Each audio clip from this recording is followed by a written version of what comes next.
աղացած բաստուրման պատրաստ է արդեն։ Հիմա կկտրենք միասին։ Տան պայմաններում, երբ որ պատրաստում են աղացած բաստուրման, միշտ ուշադրություն դարձրեք ծակոտիներին։ Հիմա մենք կկտրենք, ըստ դրա կպատկերացնեք ինչի մասին էր խոսքը։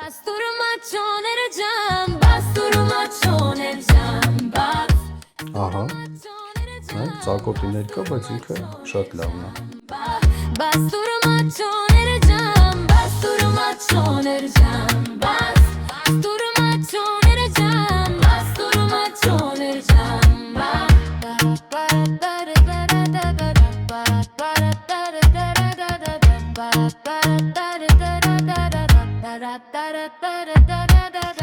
Շատ լավ ստացվել է, կտորները շատ լավն են։ Ահա, հիմա եթե մենք միշտ ցույց ենք տվել մեր ատամներն են, հələ ինքը ոնց է պոկվում։ Շատ հանգիստ պոկվում է իրարից։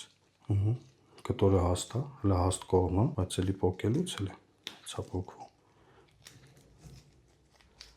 Փափուկ։ Հələ ինչ սիրուն է, աղացած բաստուրմանը։ Ով կմտածեր, որ աղացած մսով կարելի է այսպիսի սիրուն բաստուրմա պատրաստել։ Շատ լավ, շատ սիրուն ստացել ենք։ Կարող եք դիտել տեսանյութը, այս բաղադրատոմսով պատրաստեք, անպայման ձեզ մոտ կստացվի։